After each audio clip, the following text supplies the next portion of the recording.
Friends, आप सभी का एक बार फिर से मेरे इस चैनल पर स्वागत है। आज हम डिस्कस करेंगे चार्ल्स मैके के द्वारा लिखी गई उनकी एक poem my good right hand. तो चलिए शुरू करते हैं इसके बारे में पढ़ना।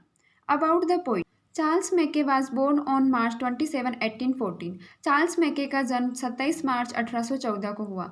ही डाइड इन दिसंबर 24, 1889 और उनकी मृत्यु 24 दिसंबर 1889 को हुई। He was a Scottish poet, journalist, author, novelist and song writer. वह एक स्कॉटिश कवि, पत्रकार, लेखक, उपन्यासकार व गीतकार थे। मैके is mainly remembered for his books extra ordinary, popular delusion and the madness of crowd. मैके मुख्य रूप से उनकी बुक असाधारण लोकप्रिय, भ्रम और पागलपन की भीड़ के लिए याद किए जाते हैं।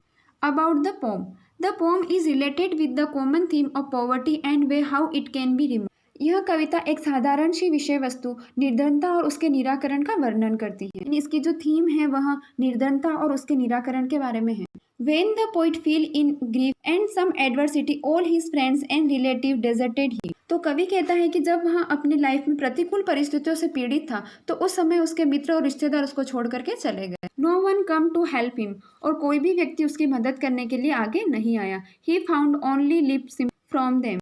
वो लोग उसके पास आते तो ज़्यादा से ज़्यादा उसको कुछ सलाह दे करके चले जाते, इससे ज़्यादा और उसकी कोई भी मदद नहीं करता था। The poet thinks that trusting other people is like building a कास्टल on sand. और कवि ने यह सोचा कि दूसरे लोगों पर भरोसा करना जैसे कि किसी मिट्टी का महल बनाने जैसा है। Therefore he decided to believe in God and the hard work to be done by himself. और उसके बाद कवि ने यह डिसाइड किया कि गॉड और उसका जो कठोर परिश्रम है वही उसका सच्चा मित्र है और वही उसकी मदद कर सकता है। With this realization, his courage returned in him. और इसी अनुभूति के साथ कवि ने अपने खोए हुए आत्मविश्वास को वापस से प्राप्त कर लिया, यानी उसे एनर्जी आ गई कि अब वो जीत लेगा सब कुछ। He overcome his sorrow and soon become prosperous. और उसने इस तरह से अपने दुख पर विजय प्राप्त की और शीघ्र ही समृद्ध व्यक्ति बन गया। His hard work lifted him up from sorrow and pain. और उसके कठिन परिश्रम ने उसके दुख और दर्द को दूर भगा दिया और उससे अलग कर दिया। यानी पोइट कहता है कि जब उसे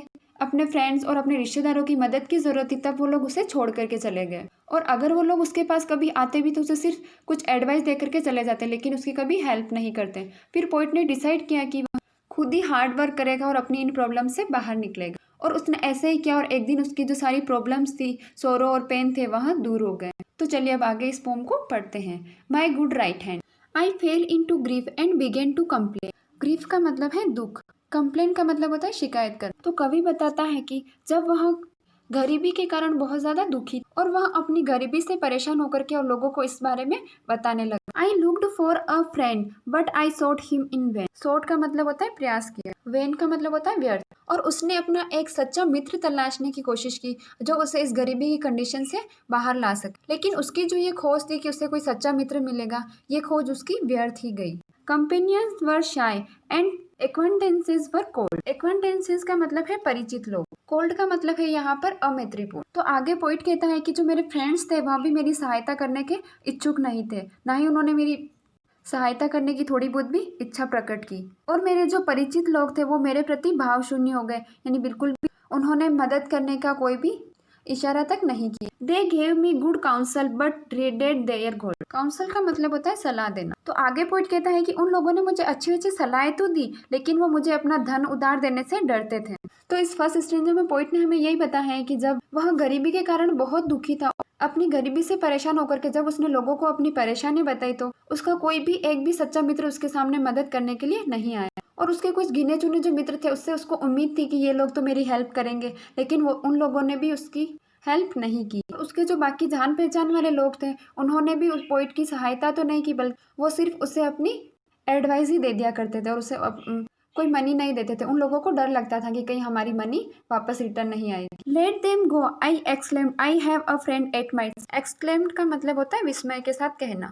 तो पोइट आगे कहते हैं कि उसके फ्रेंड ने जब उसके साथ असहयोगपूर्ण व्यवहार किया तो वह उससे बहुत ज्यादा दुखी हो गया, और वह कहता है कि मेरे जो फ्रेंड्स हैं इनको जाने दो। To lift me and aid me what ever betide. क्योंकि उसके जो फ्रेंड है वो उसके प्रति सहयोग की भावना बिल्कुल भी नहीं रखते हैं। आगे पोइट कहता है चाहे कुछ भी हो जाए उसे खुशहाल और हैप्पीनेस प्राप्त करने के लिए उसका एक फ्रेंड है जो उसके पक्ष में है। To trust to the world is to build on the sand. आगे पोइट कहता है कि इस संसार के लोगों पर भरोसा करना ऐसा है जैसे कि रेत का महल बनाना। I will trust but in heaven my God good right hand. और आगे पोइट कहता है कि मैं इन सब लोगों को छोड़कर अपने गॉड और अपने कठिन परिश्रम पर ही भरोसा रखूंगा। माई करेज रिवाइड इन माई फॉर्चून डिस्पायर। रिवाइड का मतलब होता है पुनर्जीवित होना, करेज यानी साहस। तो आगे पोइट कहता है कि दुर्भाग्य के बावजूद भी मेरा जो साहस था वो वापस से पुनर्जीवित हो गया है। And my hand was as strong as my spirit was light. और आगे पोइट कहता है कि उसका जो हाथ है वह बहुत ही मजबूत है और वह उसे हर मुसीबत से बाहर निकाले। It raised me from sorrow, it saved me from pain. और आगे पोइट कहता है कि यह मुझे दुख से बाहर निकालेगा और दर्द से बचाएगा। It fed me and clad me again and again. और आगे ये कहता है कि यह मुझे फेड मी, यह मुझे खाना भी खिलाएगा, एंड क्लेड मी, मुझे कपड़े भी पहनाएगा, अगेन एंड अगेन, बार बार। तो इस पोइट कहता है कि जब वह गरीबी की स्थिति में था तो किसी ने भी उसकी सहायता नहीं की, तो उसने ईश्वर और अपने कठिन परिश्रम पर ही भरोसा किया। और वो आगे कहता है कि उसका जो भाग्य था उसके अनुकूल नहीं था, लेकिन उसने जब साहस किया तो उसके पास ये सारी चीज़ें वापस आ गई। और अब उसने कठिन परिश्रम किया और उसके कठिन परिश्रम ने और गॉड ने मिलकर के उसे दुख और पीड़ा से बाहर निकाल दिया है। और उन्होंने इसे खाने के लिए भोजन भी दिया और वस्त्र भी दिए। तो वो कहता है कि जब मैंने कठिन परिश्रम किया, हार्डवर्क किया, तो मेरे जो सब काम थे वो बहुत ही अच्छे हो गए। The friends who had left me came back everyone. तो आगे पोइट कहता है कि जब मेरी कंडीशन अच्छी होने लग गई, स्थिति सुधरने लग गई, तो जो मेरे फ्रेंड्स थे मेरे को छोड़ करके चले गए थे, तो वो वापस मेरे पास आने लगे। And darkest advisers look bright as the sun. Darkest का मतलब यहाँ पर है कि वो व्यक्ति जो पहले उसकी मदद करने के लिए आगे नहीं आ रहे थे और उसके मन में गलत भाव भर रहे थे, अब वो आगे आ रहे हैं। या हम कह सकते हैं कि यहाँ पर डार्केस्ट का मतलब है स्वार्थी लोग। तो पोइट कहता है कि वो लोग जो कि स्वार्थी थे, जब मेरे ऊपर प्रॉब्लम आई तो मेरे को छोड़ करके और एडवाइस दे करके चले गए, अब वो लुक्ड ब्राइट एज द सन, ऐसे आके चमक रहे हैं जैसे कि उन लोगों को लग रहा है कि अब मेरे पास पैसे आ गए हैं तो मैं उनकी मदद करूंगा। I need them no more as they all understand. तो आगे पोइट कहता है कि अब मुझे उन लोगों की ज़रूरत नहीं है और शायद ये सब लोग भी इस बात को समझ चुके होंगे। अंडरस्टैंड का मतलब होता है समझना। आई thank the, I trust the my good right hand. तो आगे पोइट कहता है कि मैं अगर धन्यवाद देना चाहूँ तो मैं किसको धन्यवाद देना चाहूँगा? भगवान को और मेरे गुड राइट हैंड को, या मेरे कठिन परिश्रम को, जिसकी वजह से मैं अपने दुख दर्द से आज उभर चुका हूँ। तो इस पोम के जरिए जो हमारे राइटर हैं चार्ल्स मैके, उन्होंने यही बताया है कि इस दुनिया के अंदर आपका कोई भी ट्रस्टवर्दी नहीं है, यानी आप किसी पर भी सच्चा विश्वास नहीं कर सकते हो, क्योंकि हमें जब ज़रूरत पड़ती है तो वो लोग हमें छोड़ करके और हमसे दूर जा सकते हैं। और हमेशा दूसरों के भरोसा ना रह करके अपने ऊपर, खुद के ऊपर कॉन्फिडेंस रखो और ये होप रखो कि हर चीज़ जो है कभी ना कभी सही होगी। और हमेशा अपना जो हार्ड वर्क है उस पर विश्वास रखो, क्योंकि help yourself then God will help you. तो भगवान भी उन्हीं की मदद करता है जो अपनी स्वयं की मदद करते हैं। आई होप आप सभी को ये पोम समझ आई होगी।